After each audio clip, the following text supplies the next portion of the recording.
A broken man running from his past meets a little girl searching for her future. One question at an airport changes both of their lives forever. Ethan Cole moved through the airport like a man drifting without gravity. People rushed around him with purpose, dragging suitcases, talking into phones, hugging loved ones. But he walked as if the world had slowed down just for him. He kept his hands in his coat pockets, shoulders tense, eyes unfocused. He had boarded so many planes in his life, yet today he couldn't even remember the destination printed on his own ticket. All he knew was that he needed to get away from the city, from the noise, from every memory that reminded him of what he had lost. He stopped near a row of metal seats and lowered himself onto one. His chest felt hollow, like someone had carved out everything that once made him feel alive. He leaned forward and rubbed his face. "What am I even doing?" he whispered to himself. The silence around him seemed louder than the announcements echoing across the terminal. He stared at the floor, willing his thoughts to settle, but they kept circling back. The breakup, the argument. The moment he realized he had built a life that looked powerful from the outside, but felt unbearably empty on the inside. A small voice broke through the noise. "Are you lost too, mister?" Ethan lifted his head slowly. Standing in front of him was a little girl with wide brown eyes and a pink backpack that looked almost bigger than she was. Her hair was slightly messy, her cheeks flushed from moving around, and her hands fidgeted with the straps on her shoulders. "I what?" Ethan blinked, startled by the sudden presence. She tilted her head. "You look lost." "I'm lost too. I can't find my mom." It took him a moment to process her words. He straightened up. "You can't find your mother?" She shook her head, lip trembling only slightly. "I turned around, and she wasn't there. I think maybe she went to get juice, or maybe I walked too far. I don't know." She paused, then pointed at him. "But you look sad lost, not walking lost." Ethan let out a breath that sounded too much like a laugh and rubbed the back of his neck.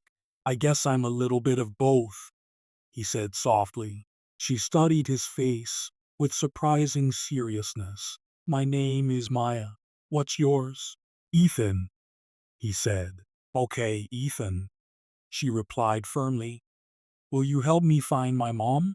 The airport people said they're looking, but I don't want to sit in that little office anymore. It smells like old coffee." Ethan glanced around. He wasn't sure why she felt so comfortable talking to him. He didn't look like someone a child would gravitate toward. Not today. Not with the exhaustion weighing down every inch of his expression. But something about her hopefulness pulled him in. "Are they really looking for her?" he asked. Maya nodded. "They said so, but it's taking too long, and you looked like you needed someone to talk to anyway." He blinked again. "Is it that obvious?" She shrugged. "You're sitting alone and staring at the ground. Grown-ups do that when their hearts hurt." Her simple observation pressed into him deeper than she knew. He exhaled slowly. "All right," he murmured. "Let's look for her together. Do you remember where you last saw her?" Maya pointed toward a row of shops. "That way." She said to stay close, but I wanted to look at the stuffed animals in the window.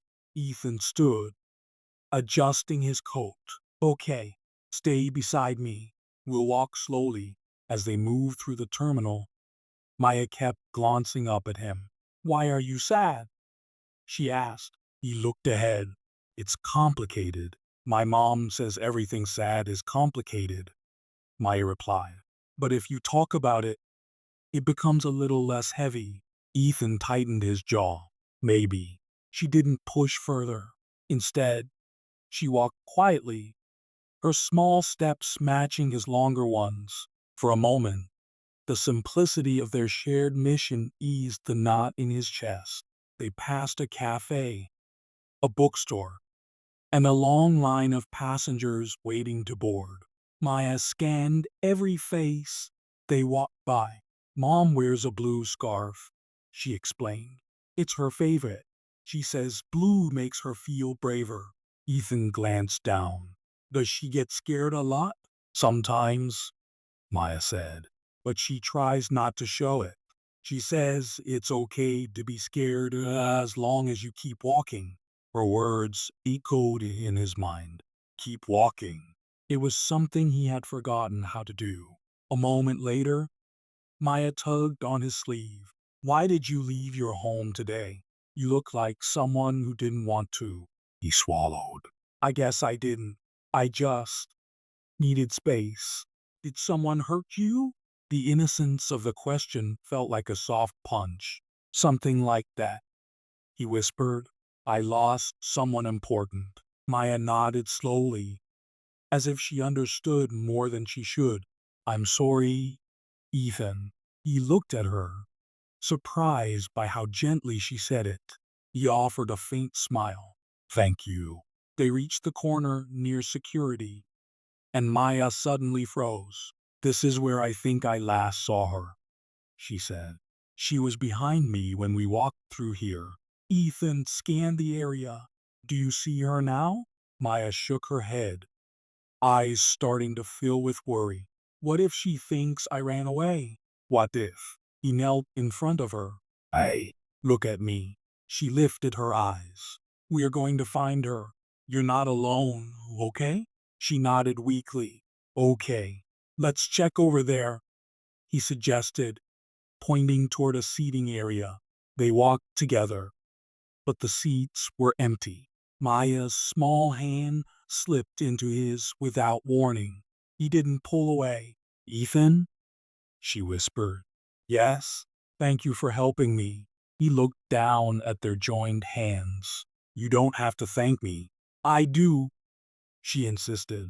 Most people walk fast in airports. Nobody looks at kids unless they're crying. But you saw me even when I wasn't. The truth of her words struck him harder than he expected. He had been invisible to himself all day, but somehow she had seen him.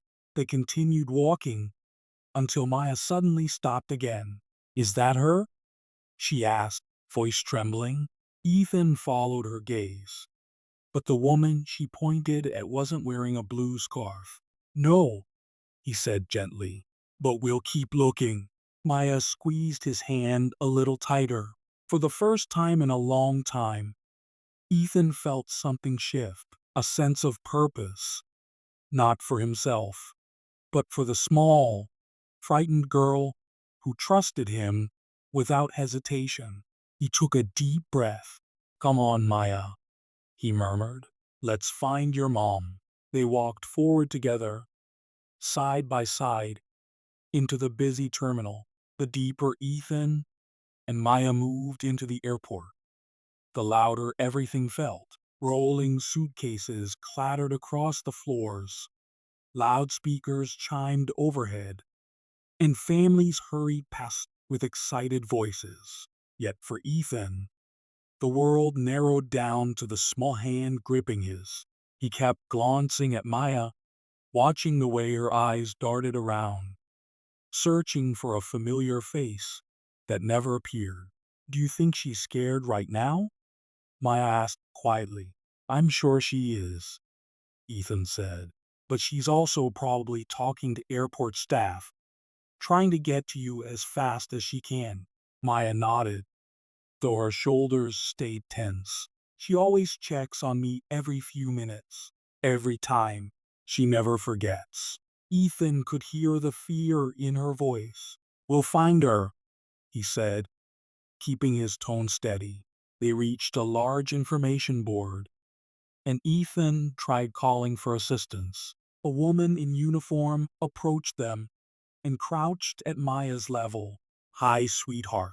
We're still checking the cameras. Your mom hasn't passed the main exits. So she's still inside. We just need a little more time. Maya nodded, but the uncertain tremble returned to her lip. Ethan could feel it from the way her fingers tightened around his hand. We'll keep walking for now, he told the woman. If you find anything, call out for us. The woman thanked him before stepping away. As they moved along the long hallway toward another cluster of shops, Maya suddenly asked, "Do you have kids?" Ethan paused. "No. Do you want kids?" He exhaled slowly. "I used to think I didn't have time. Now, I'm not sure what I want." Maya looked up at him with surprising softness. "I think you'd be a good dad." Ethan blinked. "What makes you think that?" "You talk gently," she said, "and you pay attention." Something warm pressed into his chest, and he didn't know how to respond.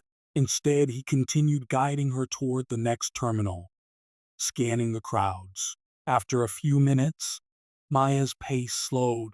She tugged on his coat lightly. "Can we stop for just a second?" Ethan turned. "What's wrong?"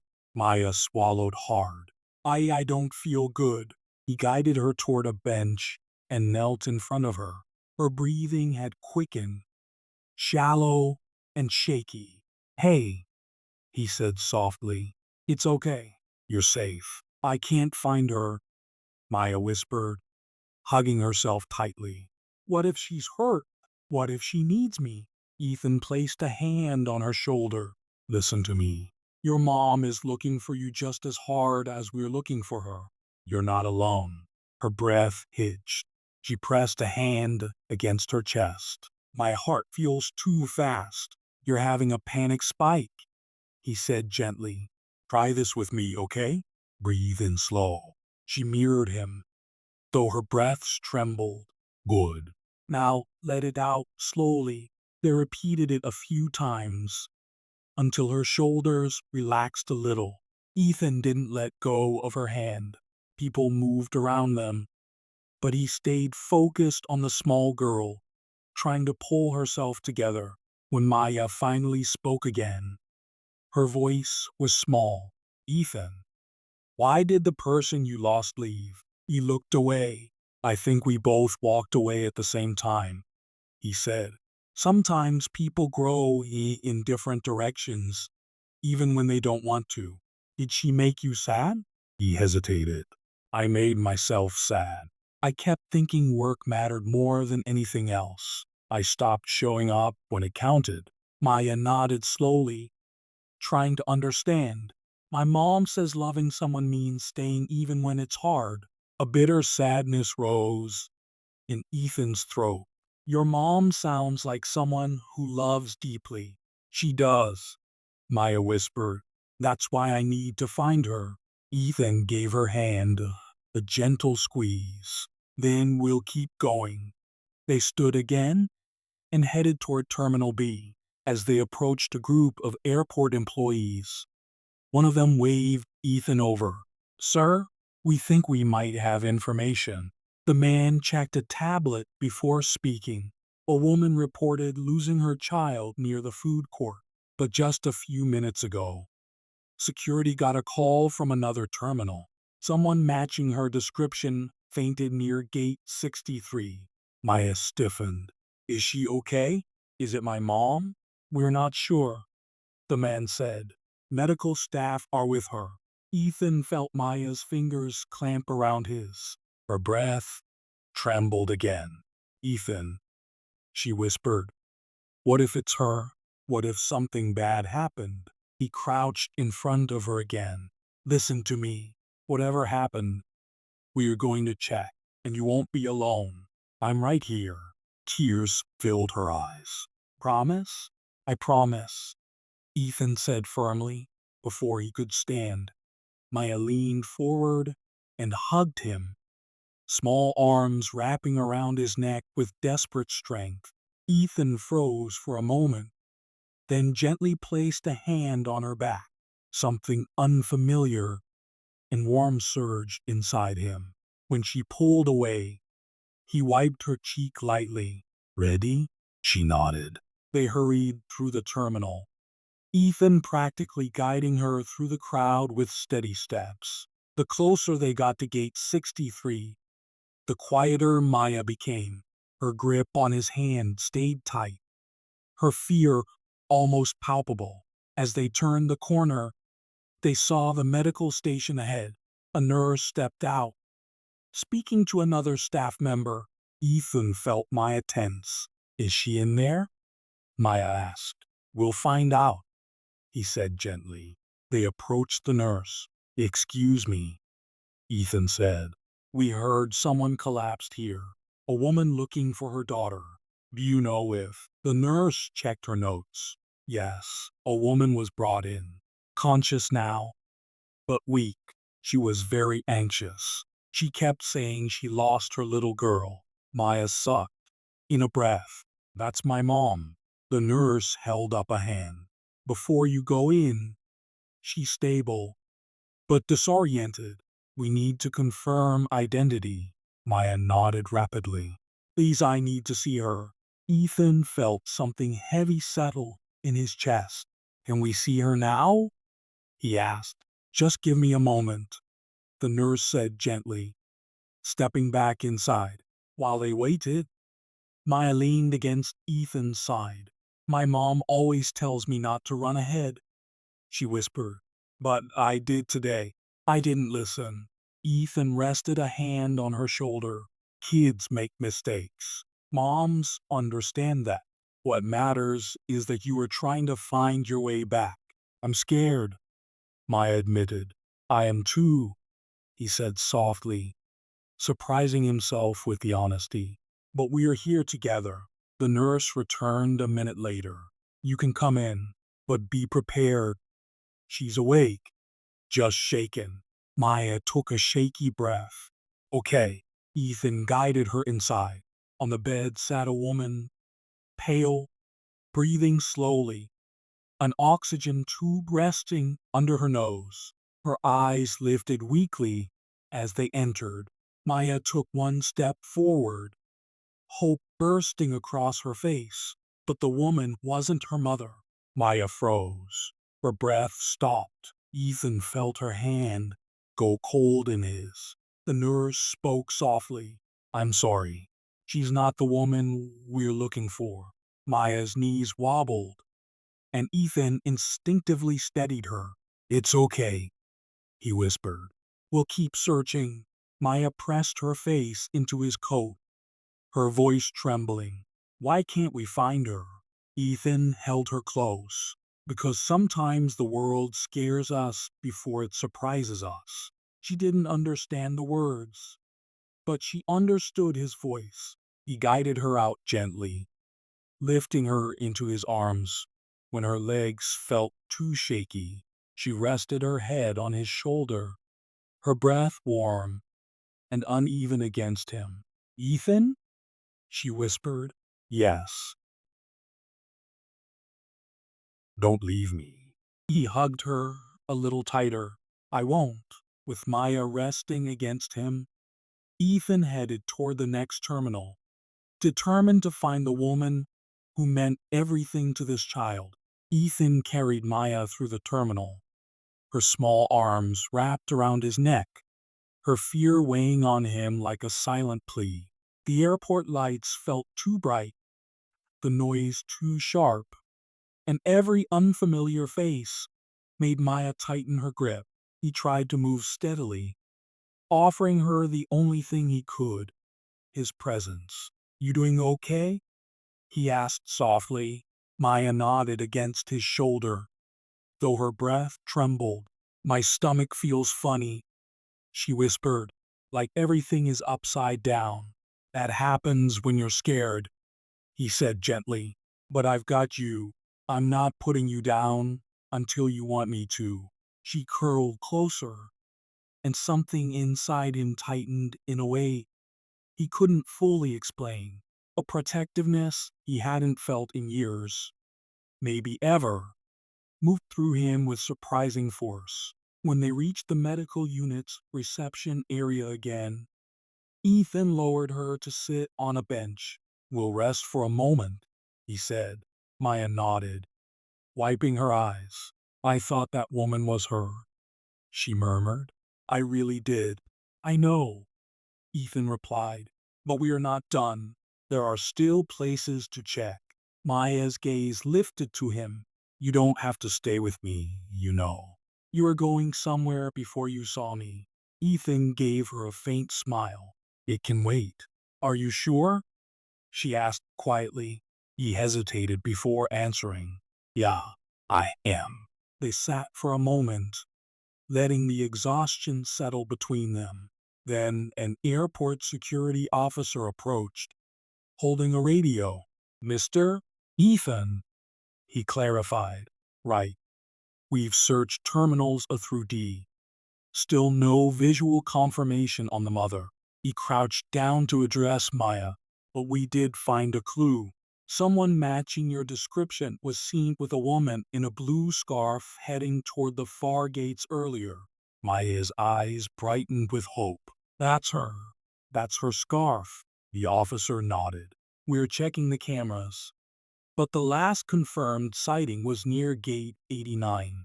Maya grabbed Ethan's hand instantly. Please take me there. Ethan didn't hesitate. We will, he told the officer before guiding Maya away. As they walked, Maya looked up at him again. Do you think she fainted somewhere else? Like that lady? It's possible she was looking everywhere for you, Ethan said. Sometimes parents push themselves too hard when their child is missing. Maya's voice softened. She always tries too hard. She works late a lot. She skips dinner sometimes 'cause she's tired. She says she wants me to have more than she did. Ethan slowed. That sounds like someone who loves you more than anything. She does, Maya whispered. I just want her to be okay. Ethan placed a gentle hand on her back as they walked. We'll check every corner until we find her. They entered a quieter hallway leading toward the far gates. The noise softening seemed to calm Maya slightly. Her steps steadied, though her hand never left his. Ethan? She said shyly. Yeah? Can I ask you something? But it's kind of big. He glanced down at her. Sure. How do you know when your heart is broken? Ethan inhaled slowly, caught off guard by the purity of her question. I guess. When the thing that mattered most feels far away, when you don't know how to reach it anymore. Maya nodded thoughtfully. Did you try to fix it? He looked ahead, jaw tightening. I thought I did. But maybe I waited too long. Did she know you were sad? Maya asked. I don't think I let her see it, he admitted. I thought being strong meant hiding everything. That's wrong, Maya said simply. Being strong means showing someone when you're hurt. Her words hit him harder than he wanted to admit. He swallowed, unsure how a child could cut through him so cleanly. They reached gate 89, but no blue scarf, no panicked mother, no sign of the woman they were searching for. Maya's shoulders slumped. Not here either. Ethan knelt again, so their eyes were level. We're closer than we were before. That means something. We're not giving up. Maya nodded, blinking through the sting in her eyes. Okay. Just then, a woman in uniform approached them. Security just radioed in. They found someone who matches the mother's description. She's been waiting at the wrong gate, worried sick. They're escorting her to the seating area near gate 76. Maya's breath caught. That's her. That's really her. Yes, the woman said. She kept telling staff she needed to get to her little girl. The moment the woman finished speaking, Maya grabbed Ethan's hand, and then she started running. Maya, slow down, Ethan called gently, jogging to keep pace. But she ran anyway, tears spilling, feet flying over the glossy floors. Ethan caught up and steadied her so she wouldn't fall, then guided her the rest of the way, her fingers gripping his like a lifeline. As they rounded the final corner, Ethan slowed. Maya stopped too, breath trembling.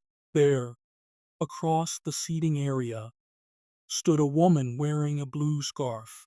Her eyes were red from crying, her hands shaking as she spoke to a security officer. Maya gasped. Mom. Her mother turned faster than Ethan thought possible. Maya. The girl let go of Ethan's hand and sprinted forward. Her mother dropped to her knees just in time to catch her, pulling her into a fierce, desperate embrace. Maya's sobs filled the air as her mother held her tightly, her own tears falling freely. I'm so sorry, Maya's mother whispered over and over.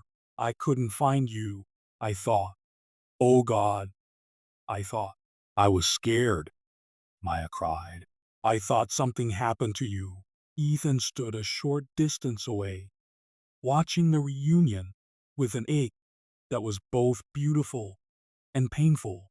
Relief washed over him, but so did something deeper, something almost like loss. After a long moment, Maya's mother lifted her head and saw him. She stood slowly, still holding Maya's hand, and approached him. You found her, she said, her voice breaking. You stayed with her. Thank you. Thank you so much. Ethan shook his head. She found me, actually. Maya wiped her cheeks and looked up at him. He did everything, Mom. He stayed with me the whole time. Her mother's eyes softened. You kept her safe. She paused, noticing the exhaustion in his face. Are you all right? You look like someone who's been carrying more than just my daughter. Ethan offered a small, tired smile. Today was unexpected. Maya reached for his hand again. Can he come with us to the gate, please? Her mother looked surprised, but touched. If he wants to. Ethan hesitated, something tugging inside him so strongly he couldn't ignore it. I'll walk you both there. Maya smiled through drying tears and squeezed his hand. They walked together, Maya between them, her little hands holding on to both of theirs, as if none of them wanted to let go just yet. They walked together toward Gate 76, the crowd thinning as they moved farther from the busy central terminals. Maya stayed close between them, holding each of their hands as if letting go would make everything disappear again. Ethan stole a glance at her mother, noticing the exhaustion in her eyes, the way her fingers trembled slightly each time she brushed Maya's hair away from her face. I'm sorry, she said suddenly, her voice still hoarse from crying. I must look like a mess. Ethan shook his head. You look like a mother who loves her daughter. Nothing wrong with that. She let out a shaky breath, touched by the sincerity in his tone. I was terrified.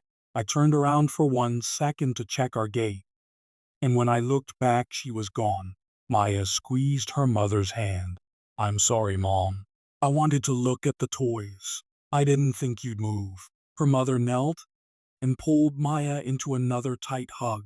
You don't have to apologize. I just needed you safe. That's all I've ever needed. Maya rested her head on her mother's shoulder for a long moment before slipping her hand back into Ethan's. Can he stay with us a little more? Please? Her mother gave Ethan a grateful, tired smile. Of course. They continued walking, the emotional intensity settling into something quieter, softer. Ethan felt a warmth in his chest he hadn't felt in a long time. He wasn't sure whether it came from relief, connection, or the simple feeling of being needed. As they neared the boarding area, Maya looked up at him. Ethan, are you still sad? He hesitated before answering. A little less than before. Because we found my mom? He nodded. That helped. But also because you reminded me of things I forgot. Maya tilted her head. Like what? Like how important it is to show up for people, he said. and how much it matters to hold on to the things that really matter. She smiled, the kind that made her eyes shine. You showed up for me.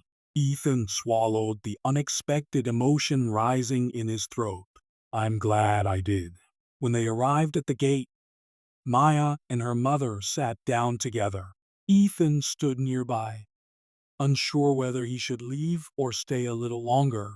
He didn't want to intrude, but walking away felt strangely painful. Maya's mother noticed his hesitation. You can sit.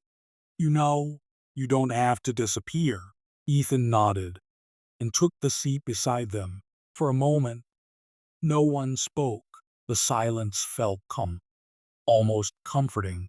Maya leaned against her mother while keeping a hand wrapped loosely around Ethan's sleeve. What's your name? Ethan finally asked gently, realizing he hadn't even heard it yet. Lena, she replied. Lena Hart. Nice to meet you properly, he said.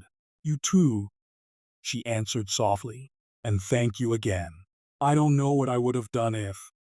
Her voice cracked, but she didn't finish. Maya slid her hand into hers. We're okay now, Mom. Lena kissed the top of Maya's head and nodded. Yes, we are. A soft announcement began echoing from the speakers, pre-boarding for their flight. Lena sighed and turned to Ethan. We're heading to see my sister. Maya hasn't seen her cousins in almost a year. Maya looked up. I wish you could come too. Ethan smiled. That would be a long detour for me. You can change your ticket, Maya suggested innocently. Grown-ups do that all the time. Lena laughed quietly. He probably has important places to be, sweetheart. Ethan's smile faded slowly. I thought I did, he said. But now, I'm not sure. Lena studied him for a moment. You look like someone who's been carrying something heavy for a long time. He looked down at his hands.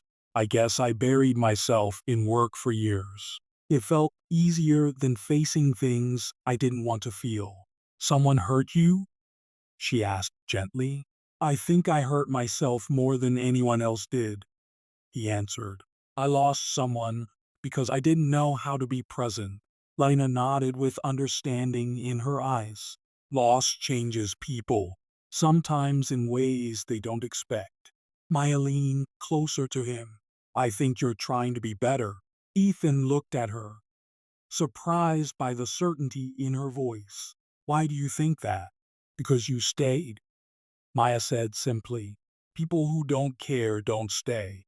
Her words struck him in a way nothing else had all day. He looked between Maya and Lena, realizing how much this small, unplanned encounter had shifted something inside him. A final boarding call for their flight echoed through the terminal. Lena stood and picked up her bag. Maya grabbed her backpack and turned to Ethan with a sad, pleading expression. Do you have to go now? She asked. Ethan took a slow breath. I think this is where I say goodbye. Maya threw her arms around him without warning. Thank you for finding me, she whispered, and thank you for everything. Ethan closed his eyes and hugged her tightly. You're a brave little girl, Maya. Don't forget that. When she pulled back, her eyes were glossy but hopeful. Lena stepped forward. I know you didn't do this expecting anything, but thank you. Truly, Ethan nodded. Take care of each other. Maya tugged her mother toward the boarding line, but halfway there she turned around and ran back. Before Ethan could react, she grabbed both sides of his face gently. Ethan? She said. Yeah? I hope you find your home again. The words hit him like a quiet revelation. He didn't have time to respond before she rushed back to her mother and disappeared into the line of passengers. Ethan watched them walk down the jet bridge, Maya waving one last time, Lena giving him a soft nod of gratitude. When they were gone, he felt an unexpected stillness settle over him. For the first time in months, maybe years, he wasn't numb. He wasn't lost in the way he had been that morning. Something small and fragile had ignited inside him, a sense of clarity he hadn't known he was capable of anymore. He looked down at his own ticket in his hand. The destination printed on it felt like it belonged to a different version of himself, a version who ran away instead of reaching inward. He stood quietly for a moment, then walked to the nearest counter. "Hi," he said to the agent. "I'd like to change my flight." The woman tapped on her keyboard. "Where to, sir?" Ethan breathed in deeply. "Home," he said simply. The agent nodded and began typing again. When she handed him a new boarding pass, Ethan felt a calm sense of purpose settle into him. He walked toward his gate with steady steps, the airport no longer feeling like a maze, but a place where he had found something he didn't know he needed, a reminder, a spark, a reason to try again. As he sat down to wait for his flight, he whispered to himself with a small, grateful smile, "Thank you, Maya." In the quiet hours of the evening, the airport lights reflected softly across the polished floor as Ethan watched Lily walk toward the terminal with her mother. He stood still, hands in his pockets, breathing deeply as if trying to hold onto the moment for a little longer.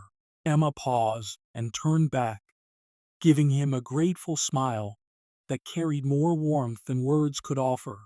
Lily waved both hands high in the air, her tiny voice echoing, "Don't get lost again, mister." The sound made him laugh, soft and genuine, a sound he hadn't heard from himself in a long time. For the first time in years, the weight on his chest loosened, replaced by a quiet hope he didn't know he was allowed to feel. As they disappeared into the crowd, Ethan stayed rooted, replaying every unexpected turn of the day. A canceled meeting, a lost little girl, a conversation that slipped through his defenses, and a woman who saw him not as a CEO, but as a man still learning how to be whole. It was strange how life changed in a single afternoon, not with grand events, but with small moments that reshaped everything inside him. He finally stepped outside into the cool night air. The sky above was clear and wide, and for once, it didn't feel empty. It felt like a beginning. He checked his phone and noticed a message. A picture Lily had drawn on her mother's phone. Three stick figures holding hands at an airport. Under it, in crooked letters, she'd written, "Don't be lonely. We found you." Ethan's eyes softened as he read it again and again. He didn't know where life would lead from here, whether Emma would become a part of his world, whether Lily's laughter would someday echo in his quiet penthouse, or whether this connection would grow into something deeper. But he knew one thing with absolute certainty. He wasn't lost anymore. With a steady breath, he walked toward the taxi line, carrying that simple drawing as if it were the most valuable thing he owned. For the first time in a long time, the road ahead didn't feel like a burden.